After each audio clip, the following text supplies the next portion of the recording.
Here you go. There you go. There you go. There you go.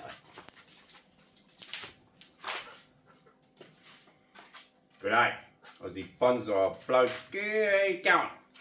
Well guys, repot today of my favourite little tree and potentially maybe the second favourite tree in my collection at the moment.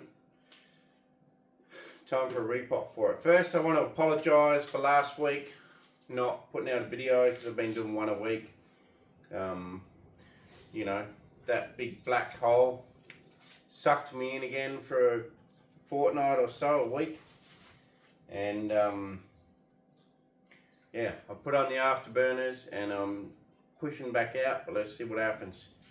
In the meantime, we're going to repot this tree. This tree, I'm trying to think how long it's been in this pot, and I'm thinking I haven't repotted this one for maybe 5 years. So this is the last repot of the season because it is getting pretty late. So to repot this one now, I probably should have done it a couple of weeks ago, but you know, dark hole getting out of it again. And I'm sure I'll be back in it again one day too, very soon. But when we're on our way out, let's repot. So I think it's still okay to do it. It does have new little foliage all over it, but it hasn't pushed out that much growth that I think it's going to affect it much. I don't know how stuck in the pot it's going to be and how much we have to take off, or whether we can even put it back in this same pot. The reason I haven't repotted in the past is because I'm worried about what size pot that it could potentially have to go into, and whether I can get it back into this one or not. Because if I can't get it back into this one, I'm worried I don't have a pot for it. So let's come in close while we pull her out the pot. So I'll bring you guys in real close. Okay, let's pull it out that pot and let's see what we see. Absolutely stunning tree. I've had this one since basically I started. Now, another thing too, I'm going to have to save most of the moss, although this liverwort here, which is called liverwort, is no good. So I'm going to have to break them bits off and throw them away and scrounge around in the bonsai area where I water and find all the moss I can to repot this little guy, because it's been so damn dry here. We have not had rain for a fair while, and well, I've got some good moss here, but yeah, there's no moss in the paddock anymore. We're literally about a month ahead of the weather cycle as far as rain and stuff. We never had a winter rain at all. Pretty much zero. We've had, I think, 5 mil maximum for all of September, 13 mil for August, and both of those months should average up to 40 mil, around 40 mil, and we've had none of that. So this is like a winter drought for us. We'll collect all the moss that we can here. I'm going to have to scrounge around, but don't worry guys, we will fill the pot. Let's see what happens, but we will fill the pot. A lot of this moss here is contaminated with Irish moss and liverwort. So here you go, you got both in one. Irish moss, liverwort, all in the one little spot. So do that, right? Collect what we can. Same there, same there. Right, Irish moss can go. That's about all the good stuff we can collect, guys and girls. But when I say guys, I mean girls too. I mean everyone. I'm not very politically correct. Now this is in a beautiful Japanese pot, and it's going to be a pity if it doesn't fit back in, because it's a nice pot. I'll tell you a story of this tree actually while we're sitting here spinning it before I repot it. This here was my original front. and it looked really nice. This is before I did any carving work to it at all. This was my original front, looked really nice. Then I decided this back looked really ugly without any carving in it, looked quite ugly. So I carved the crap out of the back. Then people said to me, I think you should switch it around because the back looks better than the front. And I thought to myself, well, actually I think you're right. The back looks better than the front. So then I had to recarve out the front to make hopefully the front more interesting. And now it's got to a point where, is that the front? Or is that the front? And I still don't really know. Both are extremely interesting. And it's bloody hard to tell. But I'm going to call that the back. So the original front, I'm calling the old. The original front is now the new back. And the old back is now the front. Also because it swoops away from you and then comes back at you. So that's pretty cool. Anyway, let's see if we can pull it out this pot. Probably quite a few minutes in and we haven't even got it out of the pot yet. We may not be able to pull it out this pot. I might have to get the saw to pull it out because like I say, oh, okay, pretty easy. So there's the pot. Beautiful pot. Got a bit of a stench to it, like it's been waterlogged. But look at that.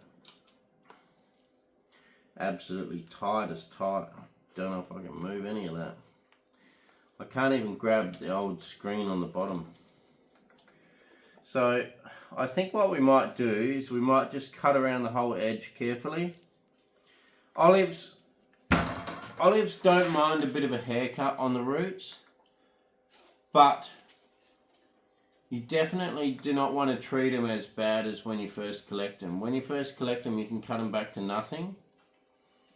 I'm going to tell you right now, do never ever ever cut them back to nothing again because they don't have the vigor that they had when you first collected them out of the ground.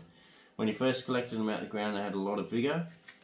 Now that they don't have as much vigor or energy stored in the root ball, because the big old root ball that used to be in the ground is gone. So now they don't have all that stored energy. Repot it like you would a normal, you know, broadleaf evergreen slash Australian natives slash not quite deciduous. Deciduous you can actually go a bit harder on. These here I would not go as hard on. Once you've got it to this established, I'm going to call nearly finished stage, you don't want to go that hard on. So I'm only going to take half an inch around the whole thing and see what we see. I already know I can't take much from the front because look here. This here is already actually the front of the roots of the actual base of this tree. And all the roots are coming off there. So I guess it'll consider as to what we can take off the back, if anything. And can we get it back into this beautiful pot or not? And if not, we'll have to decide. So, I'll get a saw and let's saw around it. Alright guys, let's saw around it carefully. I'm going to be really careful. I'm just going to go where I know there's no old big root system. I'm going to just cut half an inch in. As you can see, all the old soil has just turned to a muck of clay looking material. I can't cut any off the front there. The roots are just right there, the main roots, and I don't want to affect that.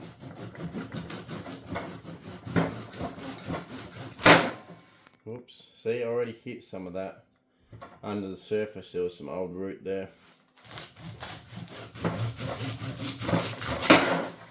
Okay. I know when I originally put it into that pot, it was kind of a struggle already, so it'd be interesting whether we can cut it back to that and do it. I'm hoping we can, because essentially it'd be nice to keep a tree in the same pot. If that's a good combo, it'd be nice to keep it in there indefinitely, you know. Okay, this might look brutal, but I'm only taking an inch to half an inch off the whole edge. And like I say, it might have been 5 or 6 years since this was repotted. I'd have to go back and check. I should have checked it before the start of the video, but I didn't.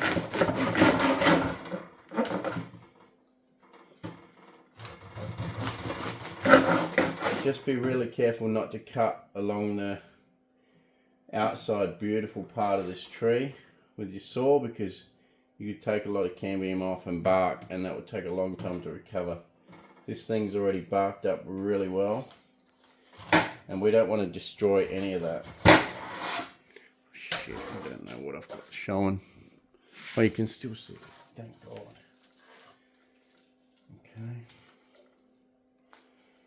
So what we'll do now, I'm just going to take a very small slither off the bottom. Okay, so there's the roots.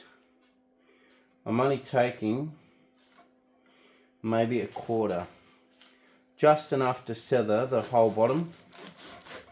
Sever.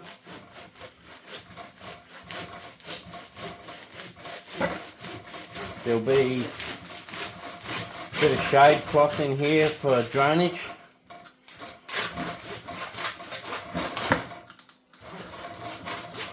So some big roots have grown over these years. So there's now some big roots in the bottom of this pot.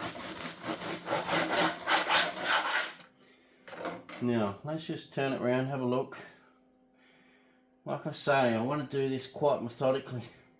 I can tell this one has not been repotted for a long time because there's vermiculite in the mix. And I have not used vermiculite in my mix for a long time. So it could actually potentially be, up to 7 odd years since a repot. And it's been fine. Okay, I'll tell you why I'm repotting it. It's been fine up until now. Like really fine. It's just 2 years ago, it had a bit of a slow start, a bit of a slow growth. Last year it actually dropped a lot of leaves. Now it did have scale, and I sprayed it for scale, but it also dropped a lot of leaves. But having said that, this year it's actually got some beautiful new growth, and I've been fertilizing it pretty hard this year, whereas last year I didn't fertilize much at all. And I'm hoping fertilizer is a key. And, you know, maybe I could have left it even longer. I know Dan Robinson leaves them for 50 years without repotting. But yeah, this one's been, you know, with the vermiculite in it, it could be 7 or 8 years since it got repotted. So what I'm going to do now is I'm just going to wash this off outside. Literally just with the jet setting on your trigger nozzle for watering. I'll put it on the jet setting, and I'm not aiming to wash all the soil out. I'm just aiming to expose some of the roots and clean up the bottom of this tree. So that's my aim. And just get some of this real mucky stuff out from the outside. But the actual core part of it underneath, we'll hit it with a jet, but we'll leave some in there. Okay, like I say, olive's an extremely tough tree, and maybe sometimes to their own demise, because everyone thinks extremely tough. You can bare root them. You don't need to leave any roots. You don't need to take care of them. They look after themselves. To an extent, that's true, but when they have been collected in a pot for a while, they don't appreciate getting massive amount of roots taken off. And you can see the size of that trunk to the very compact roots. You know, there's not a lot left there for it to live on anyway. So if we cut too much off, it could be devastating. I will have a look for another pot if I've got one, but I feel that we'll probably, you know, we've got a little bit of wriggle room in here, not really, little bit's on the edges. Could potentially go back in here and give it another 3 years of new soil to grow in. We'll see what happens, but yeah. I could potentially also take just a small amount more off the bottom, but I'm already cutting into some hardwood, and the other hardwood is not far away. So I'm going to wash it and come back to you, and let's see what we got. Good day, guys. How you going? Well, look, we've taken it back as far as we can. You can see, even shaving the edge, I've hit that root there, which is fine. It's below the normal surface and it's fine. And the old craggy stuff is fully intact and looking beautiful. Now, I had a look around. I've got some pots similar size, maybe a little bit bigger. I'll bring one over and show you, but oh no, I won't. It's too much effort. No, it's too much effort, and well, it's buried. And also, what I was going to say is, it doesn't do this tree justice to put it in a pot that's not as good as what it's in already. I think it's an injustice. I think we can get it to work in this pot, and I think before next repot, maybe another 4 or 5 years, I'm going to have to keep it in the back of my head that we need to find this guy a really nice pot, high quality. You can see this is, you know, it's probably still a mass-produced pot, don't get me wrong. Okay, so still probably a mass-produced pot, but it's got these symbols here. If anyone knows what that means, let me know, because I've got no bloody idea. All I know is it's got a stamp. And it actually looks like a decent quality pot. You can tell if something's cheap, like, I'll go and get one that's cheap. You know, you can tell, like, big difference between high quality and cheap, you know. Just looks like a cheap crap ass pot. I'm trying to slowly wean myself out of a lot of those really cheap Chinese pots. See how we go. This Japanese one, it's got a little bit of patina here, other side nothing. So I'm going to keep the little bit of patina on this side, and hopefully over time it gets a bit more. So we'll keep that. Now, I've got that cut for the bottom. I may even just lay that over there like that as well. Now we want to grab a bit of soil just to cover the bottom.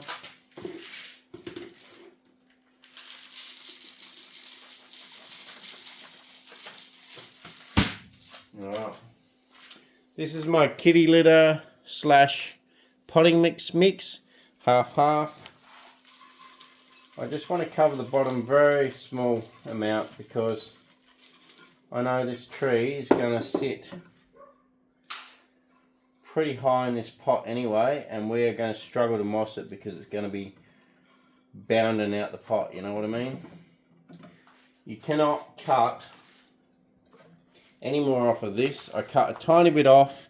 It was already restricted, and if you have a look under here, that is the original flat cut right there. And we only cut that much off. So you can see, like, we are pushing the limits of putting it back in the same pot. But I think for another couple of years we will. So, question is, front. Well,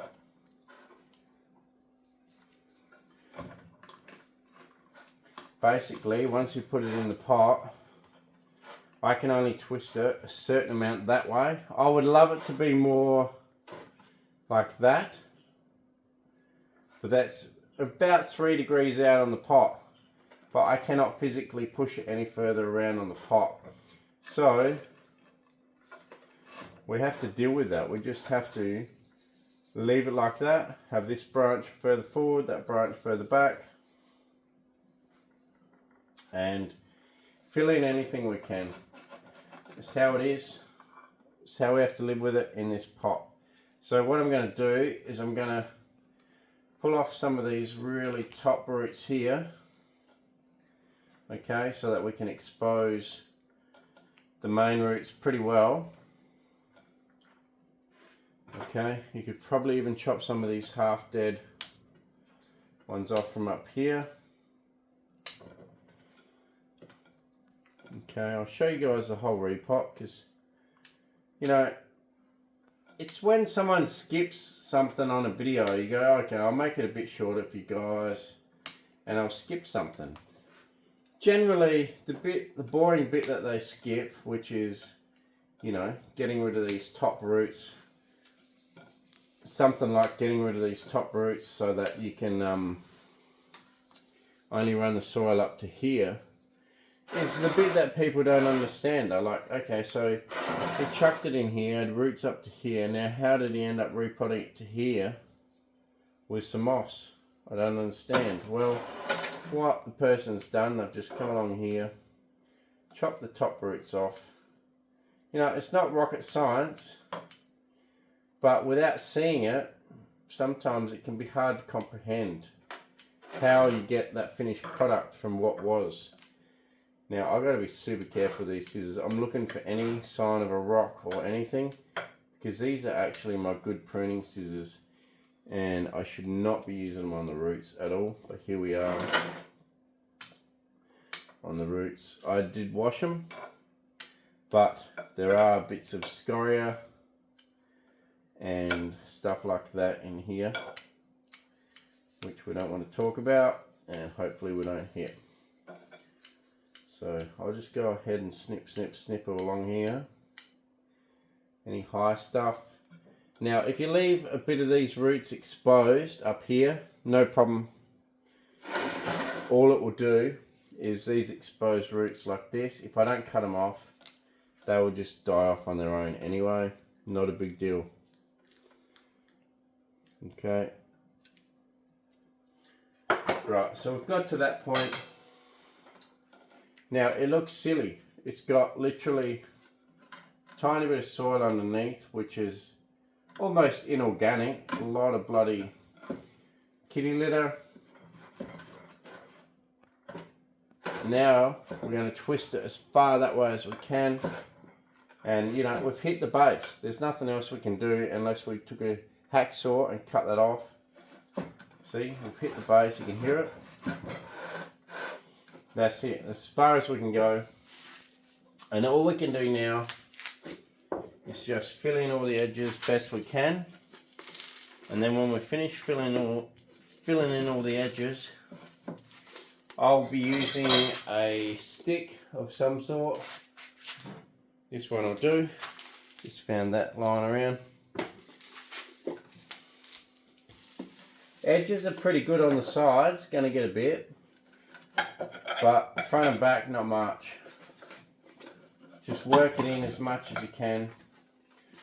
Get as much in for the tree as you possibly can. Okay. Hold your hand there if you don't want to spill any and waste any. Thankfully for me, because I'm using this really cheap mix, it is very cheap. It's, you know, costs next door to nothing.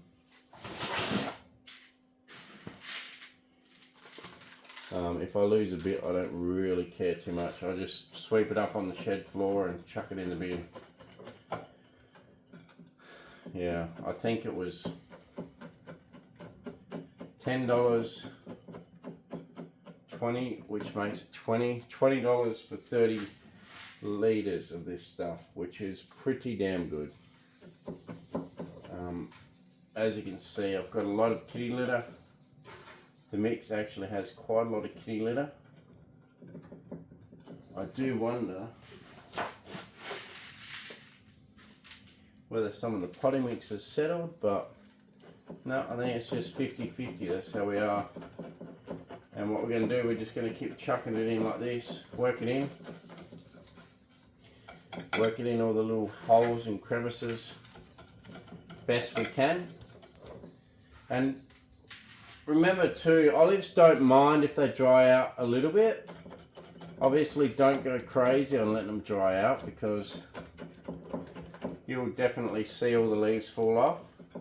If you do dry out an olive completely, not from repotting, but if you dry one out through the middle of summer, don't give up on it. It'll drop every single leaf on the whole tree. I've done it before. Every single leaf will be gone. And you'll think, shit, I've killed it. But guess what? You haven't. You have not killed it yet. Keep the moisture up to it. Soak it in a container for a day. Then just keep the moisture up to it. And you'll see that within a few weeks you'll have shoots coming all over it again. The best way to tell that an olive has died, if one does die, is you can scratch anywhere on any limb and it'll be brown instead of green, and that's when you know things have gone too far. But if it's still green underneath and you got green cambium looking at you, well then guys, you haven't gone too far, but you certainly did stress a tree. I'll give you that, but you haven't gone too far and the tree is still alive. So as you can see, we haven't been able to put much soil in this thing, or half organics, half inorganics. You know, not much has gone in here. And that's what I expected. I cut half an inch off. I've put half an inch back in. This is a tree, because it's got such a little amount of soil, this is a tree you can't just come in and water it once a day, once every 2 days and think, oh yeah, she's fine. It's not in a training pot, guys. It's in a final finished pot that looks aesthetically or visually, when I say aesthetically I mean visually, it looks visually extremely pleasing to the eye. The size of the pot, the tree, makes the tree look massive, massive. But it's in a finished pot that is only just big enough to keep the tree going. And you have to be on your game with this one. If you let it dry out too much, you can kill your tree and that's it, it's gone. Okay, so I'm pretty happy with how we've buried that. So next thing will be is just to moss up around the edges. And you can see she's really, like, that's pretty much stuck in there now, just from filling in the edges. Everything's really tough in there. And we're just going to cover the edges up with moss again. Put a little bit of organic mix in there, inorganic. It's just a mix, it's half-half. I think that's all we can fit, not much. Certainly not much. As you can see, before we repotted it, it was bouncing out the sides. So, what we're going to do now is just grab it. You can see when you get your moss, it's got a little bit of soil in here. The soil underneath the moss is a must, I think, because that helps insulate, one, the moss between the really porous mix, which keeps the moss alive, and two, it gives it a real insulated layer, so that all the roots can come up to here without getting burnt off by the sun. So this here does not have a lot of moss on it because there's no real room in the pot for moss.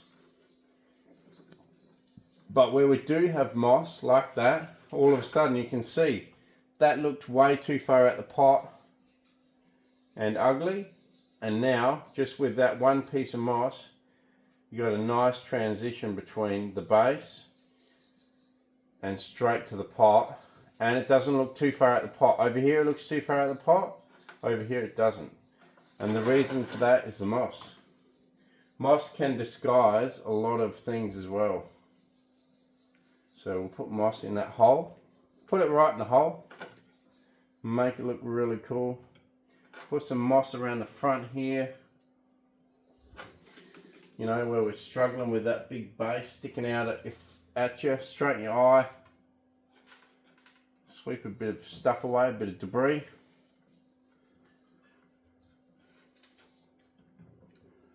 We squash on some moss, and you'll soon see with just a bit of moss, okay, my fingers are a bit in the way, but with just a bit of moss, look at that transition now. Completely changed it. You thought that tree is too high in the pot, looks ugly. How are you going to disguise that? Bit of moss. And because that moss, like I say, has got a bit of dirt underneath, it's creating an insulation layer and also a layer that the roots can grow into if they want to. And yeah, it's just a win-win. That's why I love moss. If you were to leave this as bare like that, no roots can even get close to this, maybe an inch under the soil. Having moss allows you to have a smaller pot with less risk of burning your tree. If you had this very small pot for this very large tree, really, for the size of the pot, if you had that without any moss in the middle of a summer day, and especially a week of hot summer days, you would notice this tree severely decline, if not defoliate itself, because it's just dried out too much. Or alternatively, you'd be out there watering it 6 times a day, and that's not even a joke, maybe up to 6 times a day. At the moment, even with this moss on here, I will still water it 3 times a day on a 45-degree day Celsius, just to keep everything happy. Now, we are definitely run out of moss here. I'm going to have to go out and look for some, so bear with me. I'm going to find a little bit more moss. We have run out here in the shed, just using up the old moss. But you can see contrast between the back, where it will dry out from the sun, and the moss that creates an insulation barrier, insulated barrier. That's a form of pesticide, isn't it, Brayer? An insulated barrier that keeps both the tree happy, the soil and the roots cooler, and also gives the moss a nice growing area with that little bit of dirt underneath that I was talking about. So I'm going to go and get some more moss, and we'll come in, finish mossing the tree, and we'll be about done. But anyway, let's go do that. Good day, guys. Right, let's finish the mossing. At the front, okay, I found all I can find. Some of it's dry, but at the front, let's put some of the wetter stuff. Just for now, because, okay, it's going to wet up in the next day or so and it'll be fine. But just for the camera, I wanted to show a little bit better moss, you know. So the front will have better moss, the back will have slightly drier moss. But the back actually is going to get the more interesting moss. It's this white kind of moss, so you can see green moss there, and this here has sort of white tinges to it, and I really love that moss. The place I find it, the white moss, is in my gutter. Okay, And when I put it on the trees, it seems to still grow fine. So after a rain, you'll see this whitish moss in the gutter. Pull it out and yeah, put it on your trees, man. It's great stuff. You know, not all mosses are mosses, if you know what I mean, because some mosses brown off in summer, only get green in winter. Some get spongy like a sphagnum moss and they're too spongy. Some will stay green during the summer as long as I've got water. You can keep them green, which are the exact varieties that we want. The non-spongy varieties that stay green during summer, if you keep them wet, is the perfect ones. And then you can get slightly different colors. You can get the white, the green, and yeah. So not all mosses are mosses.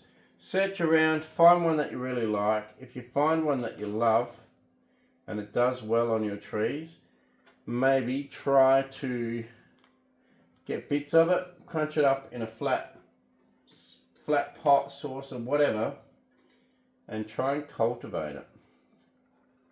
If it fails, who cares? At least you gave it a go. Just try and cultivate the moss. A flat tray, keep misting it every day and just see what happens. If it ends up turning into a great supply of moss, good. Expand the amount of trays and whatever. I've been a bit slack myself, but I have been spoilt because I've got 30 acres during our winter to search around for mosses, so I'm not as inclined to grow it, although because this winter has been really poo for me and we've had zero rain basically. Maybe for winter we've had maybe a third of our normal winter rain, which is a crucial part of our rain for the year. So we may end up with only 200 mil for the whole year, and a lot of that fell in summer. Right, so there we go. Fully mossed up. We'll get the watering can, give it a water. Potentially I might gloss up the pot with a bit of WD-40 and show you guys a bit of a display with this tree. And you know how a tree like this can look in a display. Not sure, but anyway, it certainly fit back into this pot marginally okay. I think next time it will have outgrown this pot. We need to look around for a new pot for it, but for now I'm happy with it and it looks great. It looks absolutely beautiful. So I'm going to clean up my table, either show this tree off or do a display, I'm not sure, but oh, my leg. Oh, okay. So pause for now. Guys, crepe myrtles do not like frost. Look at that. Burnt. This one over here, even worse. No leaves on it, completely burnt on the top, and that's my favourite crepe myrtle. God damn it. And the other crepe myrtle over there, burnt. Oh, sorry, this first one was actually a pomegranate. What am I saying? Pomegranate, burnt on top. Crepe myrtle, crisp. Crepe myrtle, crisp. Watch out for your frost, guys. I didn't realise it's going to be a frost, but... And look at this, ficus, completely gone, stripped. And some of the new shoots completely brown. So let's see what happens. Not good. Even trident maple, burnt. It's not good.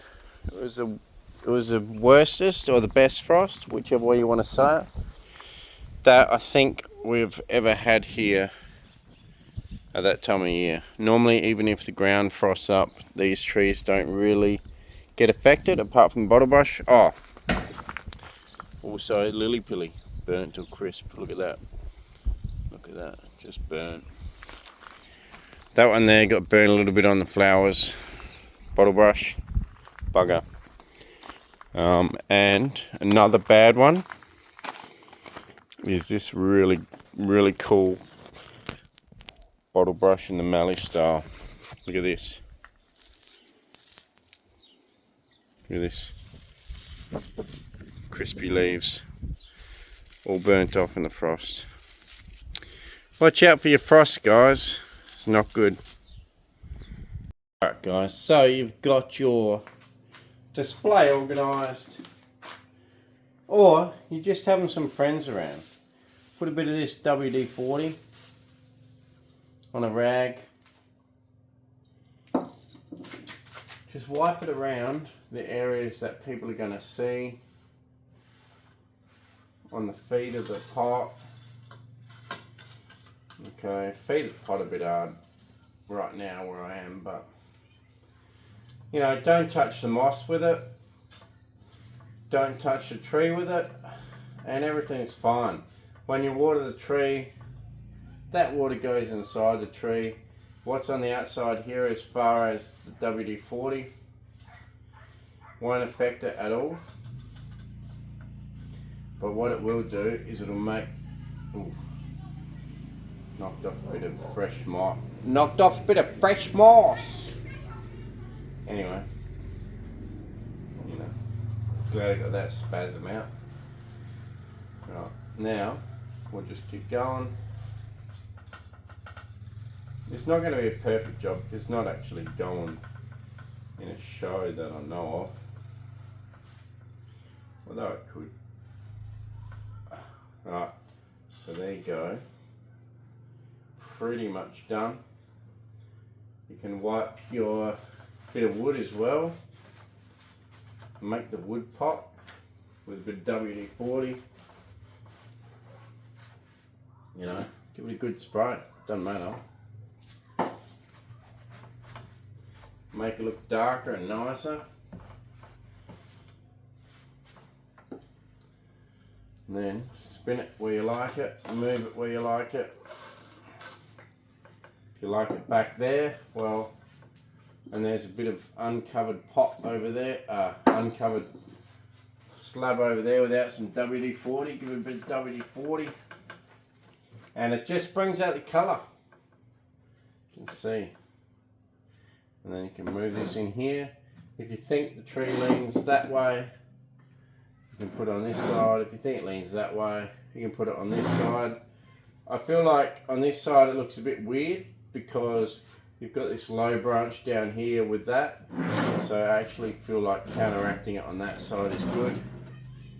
You can either go that way or that way with your accent. I feel like that way is not bad.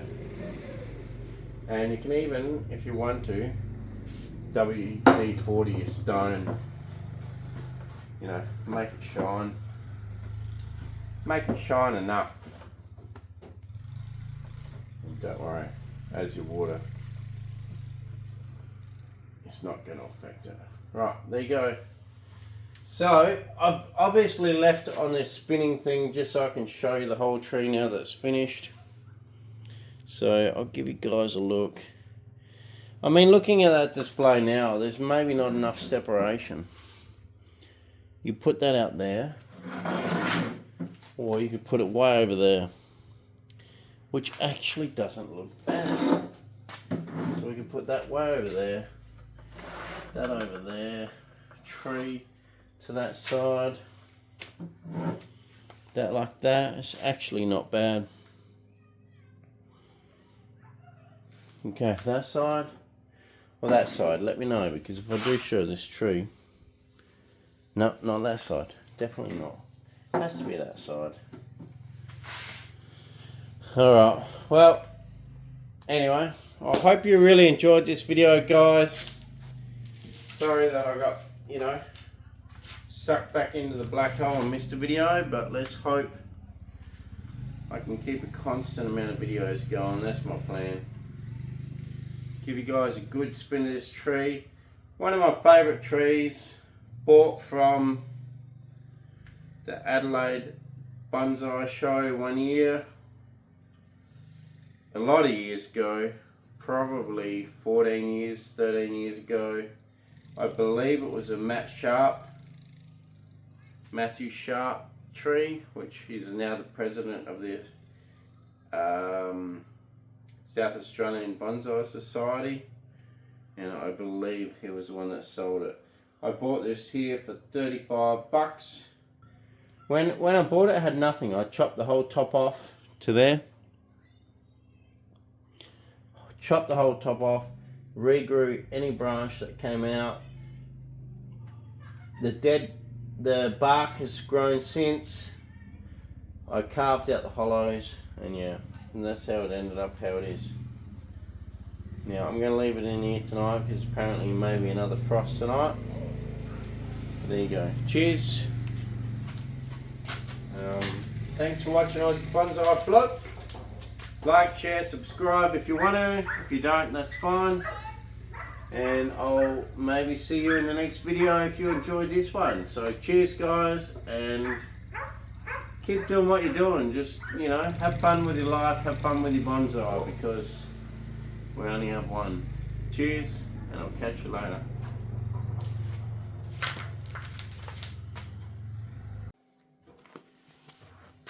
Good day guys. Sorry, thought it was the end of the video, but then I remember an American sent me all of their stuff. Matt Clithmes. So Matt, thank you very much for sending me a heap of stuff from, I think, California. Visalia, California, I think. Anyway, you've done a great job, mate. Let's see what we've got here. You know, and I'll say too, like, for someone to send me something like this from America, it doesn't cost you so much in the actual product. Postage is huge. So these people have done a great job. Okay, here we go. Look at that. Absolutely beautiful. Sent me that. So let's get that back down to a scroll. Put it in here, and we'll have to put her up on a frame later. Now we've got a wet bench here, so I've got to be careful. So I'll put that way down over here. Right, what's this? Oh, this is the fishing shirt, which I really appreciate. I had a look at the price tag. It's like $58 American, which is crazy because that's probably hugely massive Australian. Close to $100 Australian. So that's cool. Really cool. Nice fishing shirt. It feels really lightweight, cotton, soft, breathable. So I figure no matter how hot it gets, this thing will keep you cool. So that's cool, and I love fishing. Like, I know I don't do it on the bonsai channel, but I absolutely love fishing. Fishing is one of my favourite things to do. Apart from bonsai, fishing is next. So, right, what have we got here? Oh yeah, a letter. Greetings from California. So I did get it right, California. First off, deepest condolences for Aussie, son. So yeah, thank you very much for that, man. Like, yeah, I don't know what to say. It's been effing freaking hard, and it will continue to be so. Never met. Do not plan on traveling to Aussie anytime soon. So I don't know you from a bar of soap or Adam, it says. Blah blah blah. Seem like a good alright guy. Thanks for the hours of entertainment. Your dedication to bonsai are obvious. Please enjoy these simple gifts. And can you please spruce up the shed with some art? So obviously that's what he was bloody on about with that bloody bit of artwork, is he wants me to spruce it up. He don't like this place. Anyway, stylish shirt, blah blah blah. Yep, good shirt. A really, really high quality fishing shirt. Like, you know, $100 Australian is a lot of money for a fishing shirt. So high quality. It feels good. It's got a lot of vents and stuff around it. Love the slab planting that I did, and hoping that the Tim Tam, we're fresh out of Tim Tams, hoping that the candy made it there safely from across the world. Matt Clythermes. I'll show you guys his name because I am freaking hopeless, but I'm pretty sure I got Matt right. There you go. Right there at the bottom. Anyway, I'm pretty sure I got Matt right. So thank you very much, Matt. That is crazy. And very, very super generous of you. So let's unpack it. Some of these things we might have in Australia, but you got them all from overseas. And I will say also, Australia Border Force Security did open all of this for inspection. So there you go. No items have been removed by the Australian Border Force. Well, thank you very much, you freaking Border Force. Go and suck on something. Okay, M&M's, chocolate milk, we may have those. Warheads, maybe. But you know what, even if we have them, they'd be branded differently. So it's pretty cool to get something different from overseas. Weather's Original, caramel. I think we have something close, but maybe not quite. Oh man, look at this, look at this. Oh, I won't put it down. Love and beef jerky. That's one of my favourites, mate. That's the way to my soul. Okay, now, alright, so we got the shirt, the poster, all this stuff. Let's have a look what's going on here. I'm loving that beef jerky. That looks good. So we have those weatheralls, but different packaging, I think.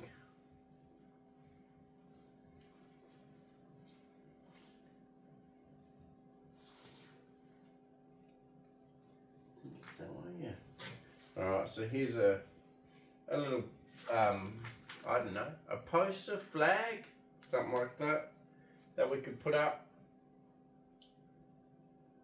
behind me, make it not look so plain. There you go. Better than my ugly face, that's for sure. Thank you very much, Matt. Absolute legend. I really, really appreciate it. You know, gifts like this, I just absolutely love unwrapping them. So thank you very much. You're a legend, and I really appreciate, you know, eating the lollies and putting up the flag and all that sort of stuff. So thanks very much, and cheers, and I'll catch you next time on the Aussie Bonsai Bloke channel.